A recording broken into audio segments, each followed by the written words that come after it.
बैठक हुई और सभी विपक्षी दल एकजुट नजर आए, लेकिन ममता बनर्जी के बयान ने एक बार फिर से सियासत को गरमा दिया है। खास करके बिहार की अगर बात करें तो जो बीजेपी के नेता है वो तंज कस रहे हैं। दरअसल ममता बनर्जी ने सीपीएम और साथ ही कांग्रेस और बीजेपी पर निशाना साधा है। हालांकि महागठबंधन इस पूरे मसले को लेकर के लीपापोती करने में जुटी हुई है। प्रतिक्रियाएं सुनते हैं। अरविंद केजरीवाल का प्रसंग दूसरा है, लेकिन ममता बनर्जी जब 23 जून को विपक्षी एकता के लिए आयोजित बैठक में आई थी तो उनका बड़ा ही सकारात्मक भाव था और वो विपक्षी एकता के मजबूती के पक्ष में थे और भारतीय जनता पार्टी जितनी जल्दी हो उसकी विदाई हो, यही उनका भाव था। देखिए, भारतीय जनता पार्टी को ये पच नहीं रही है।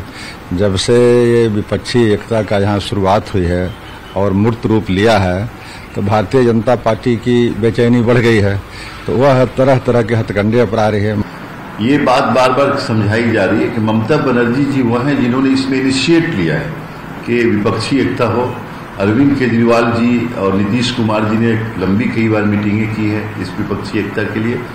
तो इसको ये समझिए कि अगर रीजनल इंटरेस्ट में कोई बात किसी पॉलिटिकल पार्टी के खिलाफ की जा रही है तो उसका कतई मतलब ये नहीं है कि ममता बनर्जी जी जो विपक्षी एकता है उसके खिलाफ जा रही है या उससे अलग होकर जा। और जितने राष्ट्रीय स्तर के और क्षेत्रीय स्तर के विपक्षी दल हैं, ये लगातार जिस प्रकार से श्री नरेंद्र मोदी जी के विराट व्यक्तित्व के कारण घबराए हुए हैं और उन्होंने एकजुटता प्रदर्शित करने के नाम पर पटना में इकट्ठे हुए। और आइए अब आपको बयान सुनवाते हैं जो पंचायत चुनाव के दौरान ममता बनर्जी ने कूच बिहार में दिया था।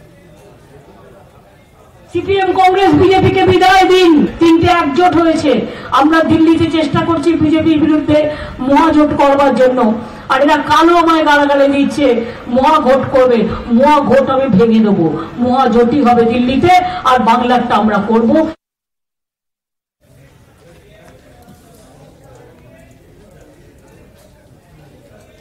देखिए, जमुई में बालू ठेकेदारों की अपनी मनमानी, अपनी करतूत सामने आ रही है। हालांकि इस पूरे मसले को लेकर के प्रशासन की भी नजर बनी हुई है, लेकिन कहीं ना कहीं कई जो बड़ी अनियमितता है वो निकल करके और सामने आ रही है। बालू घाट पर ठेकेदार की मनमानी देखने को मिल रही है। बताया जा रहा है कि नियमों को ताक पर रखकर खनन किया जा रहा है। खनन के कारण किऊल नदी में अब बड़े बड़े कई गड्ढे बन चुके हैं। बारिश होने के बाद गड्ढों में पानी भर जाता है, जिसके कारण हादसे की आशंका बनी हुई है। गड्ढों को समतल नहीं किया जा रहा है, जिसके कारण लोगों में डर बना रहता है। बालू घाट पर लापरवाही का जायजा लिया है संवाददाता केसी कुंदन ने।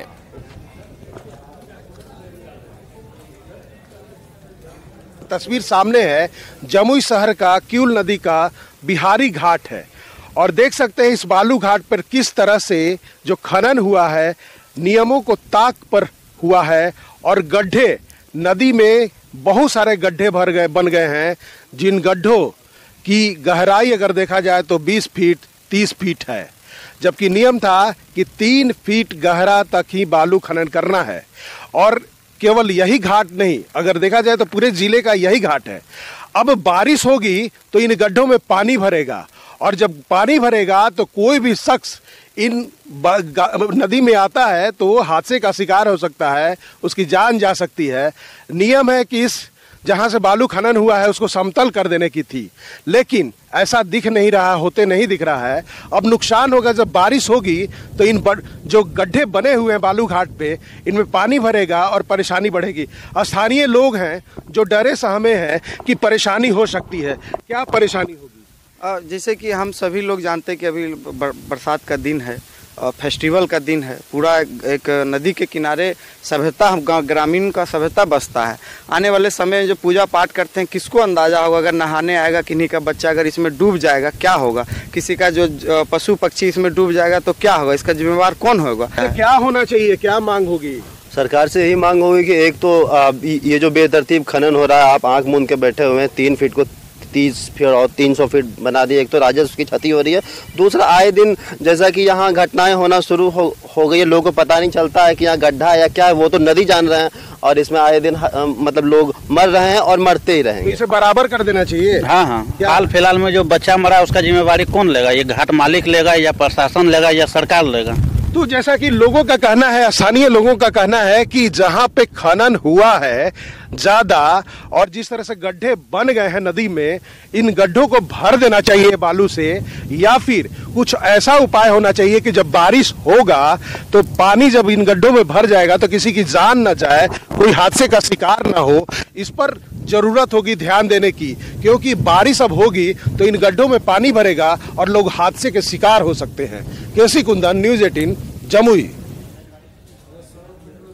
बिहार में एक तरफ जहां मानसून की एंट्री हो चुकी है तो दूसरी तरफ आसमान से जो बूंदें गिरती हैं वो अब रूठी हुई नजर आ रही है।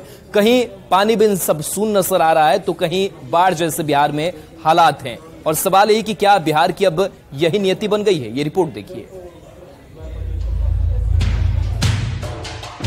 ये उसी बिहार की तस्वीर है जहां इस बार सामान्य से 78% कम बारिश हुई है, जहां मानसून तो बीते 25 जून को ही एंट्री ले चुका है, लेकिन बारिश की बूंदें रूठी हुई हैं। जहां गर्मी से बेहाल लोग आसमान की ओर टकटकी बांधे बैठे हैं, वहीं सीतामढ़ी और शिवहर से गुजरने वाली बागमती नदी उफन रही है। इस उफान से लोग हलकान हैं। चचरी पुल बह चुका है। बाढ़ को लेकर दुख और दहशत की स्थिति है।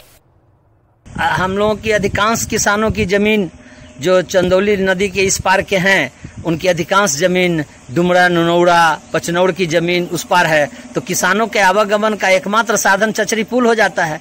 पुल बना नहीं है, जो कंक्रीट पुल बनना था अभी तक पूरा हुआ नहीं है। नाव का लोग सहारा लेते हैं, कई बार नाव दुर्घटनाएं हो चुकी हैं। तो मेरा कहना है कि बाढ़ की तैयारी का क्या मतलब हुआ कि अभी बाढ़ आ गई, नदी में पानी आ गया। बागमती नदी के जलस्तर में अचानक हुई वृद्धि से सीतामढ़ी के बेलसंड और रुन्नी सैदपुर प्रखंड के कई इलाकों में नदी पर बनाए गए चचरी पुल पानी के तेज बहाव में बह गए हैं। सरकार और प्रशासन से उम्मीद बेमानी है। अब फिर से नाव का सहारा है, जान को जोखिम में डालने की मजबूरी है। सरकार की जवाबदेही तो बनती ही है, पर जवाब देने की नैतिक परंपरा कभी नहीं रही। ऐसा होता तो जाने कब से बन रहा कंक्रीट का एक पुल तय वक्त पर बन गया होता। लोग नाव के सहारे संकट को टालने पर मजबूर न होते। न्यूज़ 18 के लिए शिवहर से राकेश कुमार की रिपोर्ट। मुजफ्फरपुर में बाढ़ ने दस्तक दे दी है। औराई और कटरा में चारों तरफ बाढ़ का पानी फैलने लगा है। चचरी पुल बह चुका है। क्या हालात है वहां पर, जानकारी दे रहे हैं हमारे संवाददाता प्रियांक सौरभ। इस वक्त हम मुजफ्फरपुर के औराई थाना क्षेत्र के मधुबन प्रताप गांव में हैं और आप हमारे पीछे बागमती नदी को देख रहे हैं, जिसका जलस्तर अचानक बढ़ गया और इसके साथ ही एक बड़ी समस्या यहाँ के दर्जनों गांव के ऊपर आ पड़ी है। दरअसल यहाँ पर एक चचरी पुल हुआ करता था। आप बगल में देख सकते हैं, ये वही चचरी पुल है जो अचानक बढ़े जो जलस्तर बढ़ा है और जो पानी की रफ्तार है उससे यह चचरी पुल टूट गया है, जिससे अब प्रखंड मुख्यालय जो औराई प्रखंड मुख्यालय है उसका संपर्क बाकी अन्य गांवों से टूट चुका है। यहाँ से महज सिर्फ 4 किलोमीटर की दूरी पर प्रखंड मुख्यालय औराई है, लेकिन अब इस चचरी पुल के टूट जाने से करीब 30 से 35 किलोमीटर का जो रूट है लोगों को तय करना पड़ता है। ऐसे में फिलहाल तो अब एक नाव सहारा है और एक जो पुल का इंतजार लोगों को था वो तब तक बना नहीं है। लोग चचरी पुल के सहारे जा रहे थे, वो अभी अब टूट चुका है। ऐसे में आप देखेंगे तमाम लोग, जो महिलाएं हैं जो नदी के उस पार गाँव में जाने वाली है, वह अब इंतजार में बैठी है। इधर पटोरी टोला काहे बैठे हुए यहाँ पर? काहे पर नैया के लेल बैठल। नैया के लेल? हाँ। क्या हुआ? पुल टूट गया। टूट गया? कब टूटा? कब टूटा? कल ही टूट गया। पानी बढ़ा तो टूट गया। हाँ। हमेशा समस्या बना रहता है। हाँ, ऐसी। तो आप देख सकते हैं किस तरीके से महिलाएं जो हैं वो उस पार जाना चाहती हैं, लेकिन साधन कुछ नहीं। इकलौता जो चचरी पुल था वो भी टूट गया है। यहाँ के स्थानीय गाँव वालों से भी बात करेंगे। कब से चचरी पुल बना हुआ था? छठ पवनी कार्तिक से बना हुआ है। कार्तिक में बनाया? हर साल बनाते हैं? हर साल बनाते सर। हर साल टूट जाता है? हर साल इस समय टूट जाता है 25-26 तारीख को। मुजफ्फरपुर से न्यूज़ 18 के लिए प्रियांक सौरभ। सिमडेगा के प्रोजेक्ट बालिका स्कूल में तंबू के नीचे एमटीएम का खाना बनता है। आप समझ सकते हैं कि किस तरीके की परेशानी वहां के छात्र और टीचरों को भी हो रही है। बताया जा रहा है कि अब तक पक्का शेड नहीं बन सका है और इस कारण यहाँ पर देखिए कैसे तंबू के नीचे लाइन में खड़े ये छात्र नजर आ रहे हैं और वहीं से भोजन बनाया जा रहा है।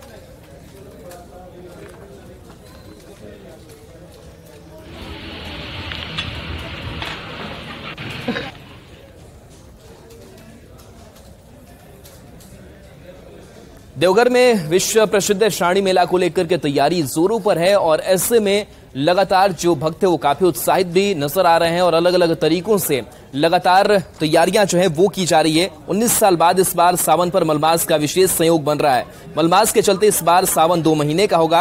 आगामी 18 जुलाई से शुरू हो रहा मलमास 16 अगस्त को खत्म होगा। मलमास पर भगवान विष्णु की आराधना सर्वोत्तम मानी जाती है। इस मौके पर देश भर से श्रद्धालुओं का तांता लगा रहता है।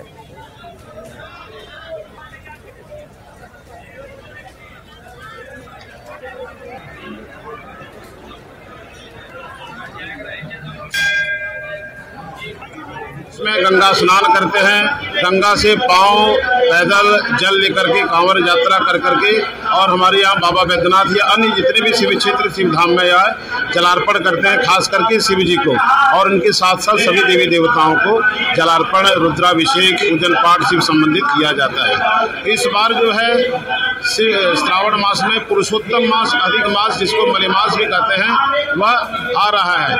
या तो शुद्ध 15 दिन तक शुद्ध श्रावण रहेगा और उसके बाद 1 महीना तक जो है पुरुषोत्तम मास मलमास अधिक मास कहलाएगा। उसके बाद फिर जो है पुनः 15 दिन तक शुद्ध श्रावण